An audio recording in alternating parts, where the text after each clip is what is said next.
saling mencerca. Kenapa? Pada diri kalian semua memiliki Tuhan. Tuhan ada pada diri kalian semua. Maka ketika Tuhan yang maha suci, maha tinggi itu ada pada diri kalian, maka kalian tidak akan pernah lagi menajiskan diri kalian. Kalian menajiskan diri kalian pun akan tetap terjaga untuk tidak najis. Tapi faktanya, kita lihat hari ini. Coba Anda jalan-jalan ke perkampungan yang basisnya Kristen. Coba Anda lihat di kota-kota yang mayoritas Kristen. Jalan-jalan ke pasarnya atau masuk ke dalam pelosok-pelosoknya. Apa yang kita lihat di sana? Adakah akhlak di situ? Coba. Adakah tata krama yang bisa distandarkan sebagaimana apa yang tertuang sebagai akhlakul karimah? Kita bisa lihat. Lalu mana itu Roh Kudus? Di mana itu Roh Kudus yang ada pada diri kalian? Gara-gara donasi, gara-gara uang, kalian ribut, sikut sana sini. Bahkan saya dengar kemarin ada lagi tuh yang mau dilaporin semua YouTuber Kristen mau dilaporin. Apa maksudnya itu? Saya nggak ngerti. Saya nggak paham. Ya, dalam arti kata bahwa ketika seorang murtadin menampilkan sebuah fenomena yang memalukan, ribut mengenai konten, ribut mengenai pembagian, dan seterusnya, dan seterusnya. Disinilah ketahuan. Anda meninggalkan Islam, bukan karena Anda menemukan celah di dalam Islam. Tetapi Anda meninggalkan Islam, sebagaimana alasan si Saifuddin, bahwa saya meninggalkan Islam, karena di dalam Islam sangat berat. Saya tidak bisa salat 5 kali sehari semalam. Saya hanya bisa mengatakan, Yesus Tuhan, Yesus Tuhan, jamin masuk surga. Dan donasi lancar. Itu yang terjadi. Jadi kalau ada murtadin hari ini, ya saya katakan mereka murtad bukan karena menemukan kesalahan di dalam Al-Quran, dan bukan karena menemukan kebenaran di dalam Kristen. Yesus mengatakan, jika ada yang berkata kepadamu, ada Yesus di sini, ada Yesus di sana, jangan kau percaya. Jadi kalau ada yang sholat tahajud ngakunya, kemudian dia didatangi Yesus, pertanyaannya kemudian, Yesusnya rambutnya pirang, warna pirangnya warna apa, kulitnya warna apa, matanya bola atau sifit, jangan-jangan itu Yesus versi Afrika, atau Yesus versi Cina. Coba kamu telaah yang benar, yang mana yang Yesus. Kenapa bisa Anda mengatakan, saat dalam sujudku, di dalam sujud terakhirku tahajud, datang sosok putih, berambut putih, kemudian kain putih, jubah putih, dan dia mengaku Yesus. Jangan-jangan itu nenekmu yang kiper yang datang. Saya curiga. Pertanyaan ya Bang, kok bisa sujud, bisa ngelihat ada jubah putih, kan dia lagi sujud. Nah itu dia, namanya juga bohong. Kan ada yang ngaku gitu kan. Malah kemarin itu, tahun lalu atau kapan itu ya, saya mendengarkan langsung, saya berdialog langsung, seorang murtadin mengatakan Yesus datang ke kamarnya hari Senin sampai hari Kamis, tidur si Yesus tapi di lantai. Kemudian hari Jumatnya tidur mereka di atas divan berdua. Kemudian Sabtu Minggu Yesusnya dikuncikan pintu dari luar, kemudian dia pergi kerja. Ada yang seperti itu, sampai gila-gilanya kayak begitu. Coba, Yesus dikuncikan dari dalam, dari luar. Lantas kemudian dia keluar untuk mencari nafkah, lalu pulang untuk makan bersama dengan Yesus. Ini gila, murtadin apa itu namanya tuh? Jadi, sahabat-sahabat sekalian, ini bukan menghina, ini fakta yang kita alami setiap saat. Mereka bertemu dengan Yesus lah, dan inilah dan seterusnya. Jadi banyak hal-hal yang sifatnya khurafat, yang tidak bisa dipercaya. Yang pada intinya, mayoritas mereka murtad karena berat menjalankan syariat Islam, dan mereka merasa bahwa orang Kristen itu santai, rileks, tidak pernah ibadahnya sekali seminggu, tapi mereka kaya-kaya, cantik-cantik, dan seterusnya, gaul, dan seterusnya. Ya, Allah telah menerangkan, ad-dunya sijnul mu'min wa jannatul kafir. Dunia ini adalah penjara bagi umat Islam dan surga bagi orang-orang kafir. Demikian. Ya, silakan yang lainnya, Bang Andi. Jangan tidur. Mana nih Bang Andi ini? Wah, ini terbuai sama. Ya. Lagi bikin kopi campur masako katanya. Lagi Ya, ngobrol silakan saya. Bang Andi, mau nambah enggak?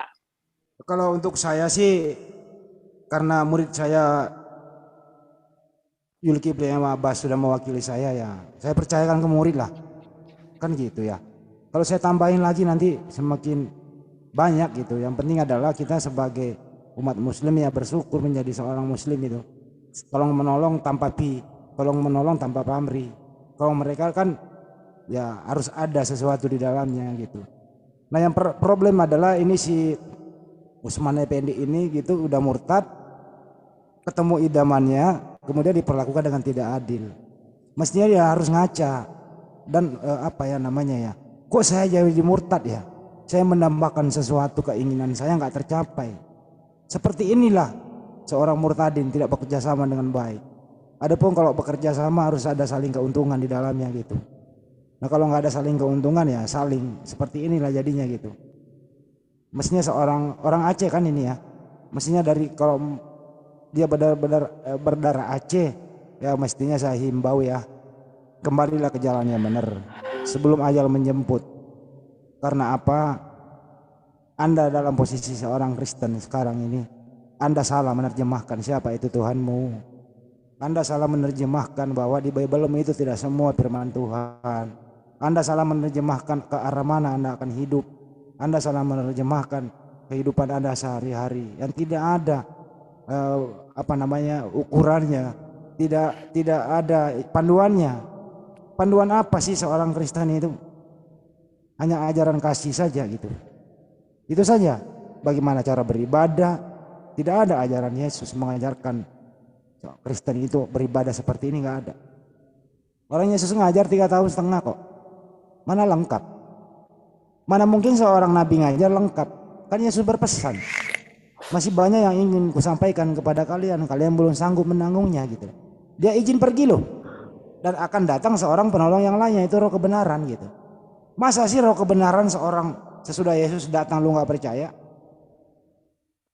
Lu gak percaya pernyataan Yesus, tapi lu akui Yesus, lu berkomplot atau lu sepakat di Konsili Nicea mengatakan Yesus setara dengan Tuhan.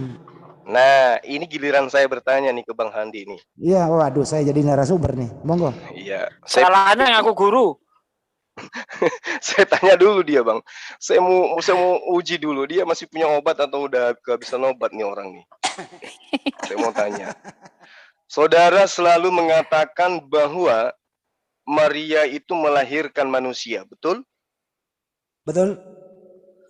Roh yang ada di dalam diri Yesus itu roh Bapa, betul? Roh dari Bapa.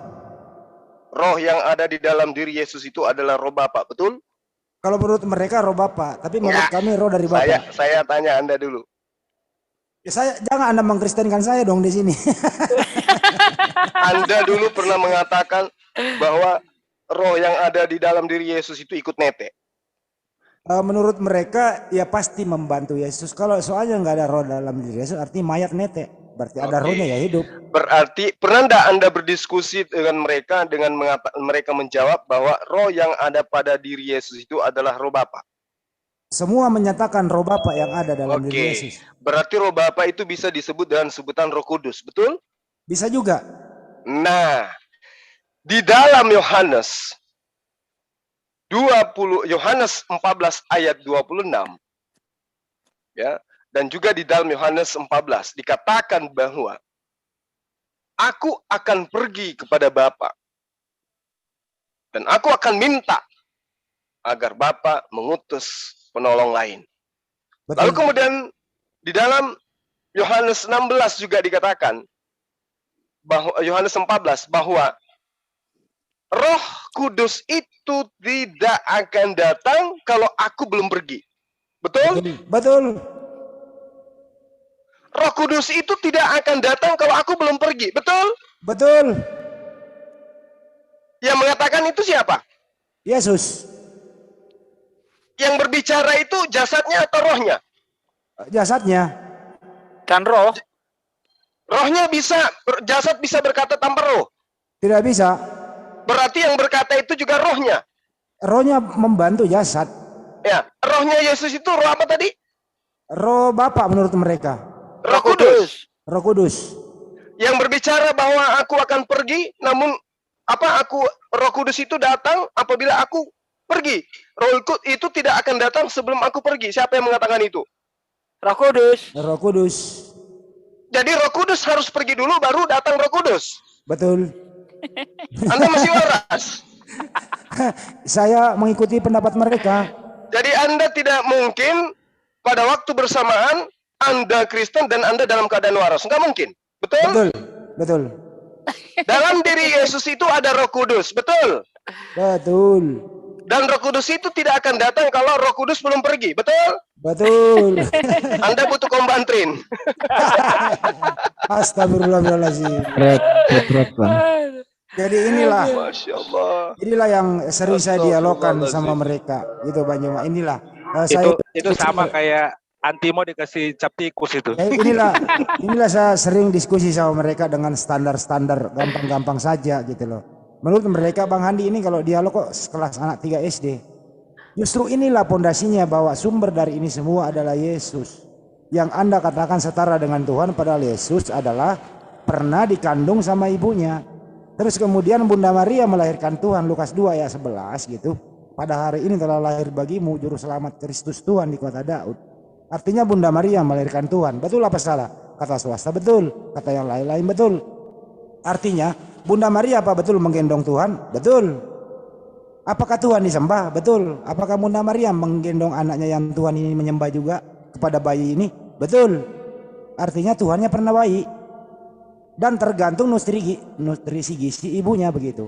Nah, alangkah durhakanya seorang anak yang dijadiin Tuhan oleh orang lain, terus mengajak orang tuanya menyembah Tuhan anak ini gitu. Nah, ini kan harus, kalau memang dalam keadaan seperti ini memang harus nggak waras dulu baru seperti ini.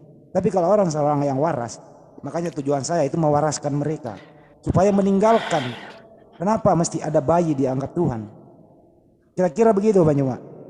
Ya. Apakah hari ini Anda masih mau mengakui bahwa Roh Kudus akan datang kalau Roh Kudus sudah pergi? Tidak. Apakah Anda ingin mengakui bahwa Roh Kudus itu cuma satu? Sebenarnya banyak itu Roh Kudus. Astagfirullah. Yohanes, boleh nggak Yohanes 16 ayat 7 kalau nggak salah ya Bang? Betul. Betul, betul. Apa bunyinya Bang Andi? Nggak tahu. Namun benar yang kukatakan ini kepadamu adalah lebih berguna bagi kamu jika aku pergi. Sebab jikalau aku tidak pergi, maka penghibur itu tidak akan datang kepadamu. Tetapi jikalau aku pergi, aku akan mengutus dia kepadamu. Yang datang katanya itu adalah Roh Kudus. Di dalam diri Yesus, konsepnya 100% manusia, 100% Tuhan. Karena pada diri Yesus itu ada Roh Kudus. Nah, ini Roh Kudus yang ada di dalam diri Yesus akan pergi sebelum sebelum Roh Kudus datang. Roh Kudus yang ada dalam diri Yesus itu pergi dulu. Berarti salah ini kalau dia mengatakan Trinitas. Salah. Karena pada diri Yesus itu sudah ada Roh Kudus. Kan gitu ya? Benar, karena Yesus nggak pernah mengajarkan Trinitas. Justru sepeninggalan Yesus lah baru ada nongol Trinitas itu di Konsili Nisea. Boleh enggak saya katakan begini? Boleh? Sulkifli Emabas itu tidak akan datang kalau Suma belum pergi.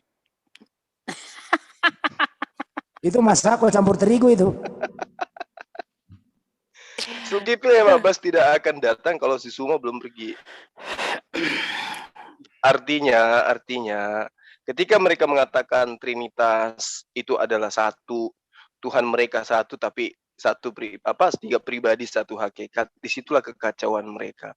Makanya saya katakan bahwa berdialog dengan orang-orang ini itu sama halnya kita melepaskan akal dan logika, bukan malah membuat kita pintar, tetapi malah membuat kita dibawa standar anak TK, dibawanya anak TK malah. Kenapa? Karena kita diajak untuk berdialog, berkomat kamit, tanpa menjadikan akal sebagai standar penyampaian. Cobalah kita lihat. Tapi persoalannya adalah kalau saya nggak debat dalam sehari, saya kayak nggak enak badan. Gimana mengobatinya? Nah, itu bagus itu. Artinya Anda memiliki rasa kasih yang sangat tinggi. Karena pingin menyadarkan saudara-saudara kita agar mereka itu jangan jadi Islam deh, jangan jadi Islam, jangan. Cukup fungsikan akal aja, itu sudah lumayan itu. Betul. Fungsikan akal saja itu sudah lumayan bagi kita. Karena dengan mereka menggunakan akal, dengan mudah hidayah itu datang. Hidayah tidak akan mungkin datang kalau akal mereka belum berfungsi. Yang aneh sekarang itu adalah kita selalu dihujat bahwa Islam itu tidak menggunakan akal. Coba. Karena yang dia pergunakan bukan akal untuk mengatakan demikian. Tapi apa yang digunakan? Apa yang digunakan adalah hawa nafsu dengan kebencian. Tidak disertai dengan akal. Iya. Paham muridku? Paham, Pak Guru. Jadi kesimpulannya, yang datang setelah Yesus pergi itu bukan Roh Kudus dalam arti kata pemahaman gereja hari ini. Karena kalau Roh Kudus yang datang adalah roh yang ada pada diri Kristen, maka sejatinya yang saya katakan tadi, mereka tidak perlu sekolah. Kenapa? Karena Roh Kudus itu bekerja secara permanen di dalam tubuh mereka. Mereka akan mengerti hal-hal gaib. Sebelum diajarkan tentang rumusan-rumusan kimia, mereka sudah bisa. Ya, sebelum guru menjelaskan di depan kelas, mereka sudah penuh dengan catatan-catatan tentang apa yang guru ingin buka. Sebelum guru melontarkan pertanyaan, mereka sudah menjawab lebih dulu. Bahkan sebelum mereka meninggal pun mereka sudah tahu. Gitu loh. Itulah pekerjaan Roh Kudus versi dia. Iya, Benar sekali Akhi Juma ya, yang dikatakan Akhi Juma, kalau memang benar mereka itu dikaruniai Roh Kudus, seharusnya posisi dia seperti baginda Nabi Muhammad SAW. Betul. Nabi Muhammad adalah nabi yang umi, tapi begitu Nabi Muhammad didatangi Roh Kudus, yaitu malaikat Jibril, langsung Nabi Muhammad mengerti bahwa tentang ilmu embriologi. Karena Al-Quran yang pertama kali datang kepada Rasulullah Shallallahu Alaihi Wasallam di Gua Hiro, surah Al-Alaq, itu menerangkan tentang embriologi. Iqra bismi rabbikal ladzi khalaq, khalaqal insana min 'alaq. Ya. Benar. Sebutlah dengan nama Tuhanmu yang telah menciptakan manusia dari segumpal darah. Nah, ternyata Al-Quran menerangkan tentang embriologi, bahwa sebelum manusia itu berbentuk manusia, itu seperti lintah, alaqah, ya. Bener. Itu adalah lintah. Seharusnya kalau Roh Kudus itu datang kepada kamu, hei orang Kristen, seharusnya kamu ngerti. Ya, benar. Seperti yang dikatakan guru saya itu tadi. Tapi malah kamu kok malah kacau. Sehingga mengatakan bahwa manusia diciptakan di dalam rahim seperti susu, dicurahkan dan dikentalkan seperti keju. Ayat 10 ayat 10. Ini gimana? Lanjut guruku. Betul. Jadi begini, Rasulullah Muhammad SAW 1400 tahun silam ketika ditanyai, apa yang engkau tahu tentang lapisan langit? Dijelaskan. Apa yang kau tahu tentang lapisan bumi? Dijelaskan. Apa yang kau tahu tentang kandungan laut? Dijelasin. Apa yang kau tahu tentang DNA? Dijelasin. Apa yang kau tahu tentang sidik jari? Dijelaskan. Semua dijelaskan oleh Rasulullah. Bukti bahwa yang ada pada dirinya itulah yang disebut dengan Ruhul Kudus. Sekarang bermiliar-miliar orang itu ngaku anak Tuhan, ngaku titisan Tuhan mereka itu. Pada diri mereka itu ada karunia, ada ilham Roh Kudus katanya. Ditanya, apa obatnya corona Tuhan? Apa jawabnya? Obat panu. Apa obatnya? Coba. Tanya saya mengenai panu. Obat panu, kalau menurut mereka apa, Gurunda? Kalau menurut Bible di Iya. dalam Imamat Imamat. 13 ya. Iya. Di dalam Imamat 13 itu Iya. orang yang panuan itu tidak Heeh. boleh mandi selama 2 minggu. Tapi tidak langsung 2 Itu minggu. caranya seperti itu. 7 hari dulu. 1 minggu dulu. Ya. 1 minggu dulu tidak boleh mandi. Kalau Kemudian sudah kalau dalam 1 minggu itu bintiknya makin sembuh, menyebar, ya sembuh dulu, ya sembuh maka dulu. selesailah pengasingan Ya. itu. Tapi Dia kalau ditahirkan. dilihat semakin menyebar, maka Betul. dikurung 2 minggu lagi nggak boleh mandi, seminggu lagi Betul. nggak boleh mandi. Nah Betul. kalau panu diobati seperti ini kawanku, bukannya sembuh, tapi giginya pun bisa panuan, matamu Bahkan pun bisa biji panuan. matanya juga bisa panuan.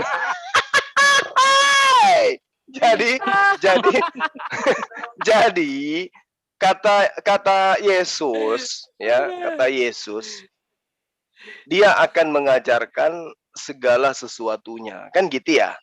Artinya bahwa mereka tidak perlu sekolah.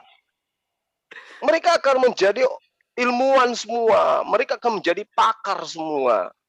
Kenapa? Karena Tuhan ada pada diri mereka. Mereka akan dibimbing. Mereka akan dibimbing dalam melakukan apapun itu. Sekarang, coba kita lihat, sehebat apapun sebuah negara yang mayoritas Kristen, mereka tidak mampu menjadikan agama mereka itu sebagai tatanan bernegara. Kenapa? Karena tidak ada yang ngajarin gitu. Rumusan-rumusan yang ada itu adalah buatan tangan mereka. Itu konsep-konsep dari gereja. Lalu mana ini Roh Kudus bekerja? Kemudian lebih jauh. Kalau kita ingin jeli ya, menggunakan kekuatan berpikir yang ada di atas kepala ini. Di dalam Yohanes 14, nomor 26, kata Yesus loh, Roh Kudus itu akan berkata-kata, akan mengingatkan kamu tentang perkataan yang pernah aku ucapkan. Coba. Sekarang kita lihat. Perkataan-perkataan yang diajukan atau yang dilontarkan atau yang dijadikan sebagai tameng sahabat-sahabat kita ketika kita berdebat atau berdialog. Apa yang mereka katakan? Yesus itu adalah Tuhan. Yesus itu adalah inkarnasi daripada Allah, daripada Bapa, kata dia. Kalau itu adalah bimbingan Roh Kudus yang benar yang mengajarkan mereka untuk mengatakan itu, berarti dulu pernah ada perkataan Yesus yang mengatakan itu. Diulang kembali oleh roh yang ada pada diri mereka. Kan begitu, Gurunda? Betul. Iya kan? Roh Kudus itu akan mengingatkan kalian, akan mengucapkan kembali perkataan-perkataan yang telah aku katakan. Berarti ada pengulangan perkataan. Bagaimana dengan Al-Quran? Bagaimana dengan Roh Kudus yang datang kepada Rasul Muhammad SAW? Ketika berbicara sosok Nabi yang datang kepada Bani Israel yang membawa ajaran hikmat Injil, maka akan berkesesuaian. Ya Bani Israel, ini Rasulullahi ilaikum. Sehingga umat Islam melalui Roh Kudus yang datang kepada Rasul Muhammad SAW mengimani bahwa sosok itu hanyalah Rasul, hanyalah utusan Allah kepada Bani Israel. Nah, coba kita cross check. Adakah dia pernah mengatakan kepada Bani Israel bahwa dia adalah Rasulullah, bahwa dia adalah utusan Allah? Bertaburan, ada ratusan ayat di dalam kitab-kitab terdahulu, meskipun sudah tidak ori, hanya terjemahan, namun alhamdulillah, Maha Suci Allah, kita masih bisa menemukan jejak-jejak pengajaran Yesus atau Isa alaihissalam, di mana dia menyeru kepada Bani Israel, Shema Israel. Dia menyeru kepada Israel. Dia mengatakan bahwa Allah itu satu, dan dia adalah utusan Allah. Yohanes 17 nomor 3, di situ sangat jelas. Artinya, Roh Kudus yang datang setelah Yesus terangkat ke bumi, itu bukanlah roh yang ada pada diri Yesus. Yang setelah Yesus pergi, baru rohnya lagi datang. Bukan. Tetapi yang benar adalah roh yang datang berupa kemuliaan yang diberikan kepada Nabi Isa atau Yesus, itu datang kepada penolong lain yang akan mengajarkan kembali kepada umat manusia tentang isi dan konsep serta rumusan-rumusan ajaran Yesus kepada Bani Israel. Hari ini umat Islam mengakui Yesus itu adalah nabi. Hari ini umat Islam mengakui Yesus itu adalah rasul. Hari ini umat Islam mengakui Yesus menyembah hanya kepada Allah. Hari ini umat Islam mengakui bahwa Yesus itu diberi hikmat Injil. Dan ternyata setelah kita cross check, betul, masih tersisa, meski hanya terjemahan ke terjemahan, masih ada kekuatan mujizat dari Allah, bahwa apa yang diterangkan Rasulullah Muhammad SAW melalui Al-Quranul Karim dengan terang bisa kita lihat benang merahnya. Hari ini kitab mereka masih mengatakan, ya Bani Israel, aku adalah utusan Allah kepadamu. Subhanallah, summa subhanallah. Kita cross-check kepada mereka. Apa yang mereka katakan hari ini? Yesus itu adalah inkarnasi Bapa yang datang kepada manusia. Yesus diberi kuasa di bumi dan di langit. Ditanya, apa kuasanya Yesus ketika di bumi? Bingung.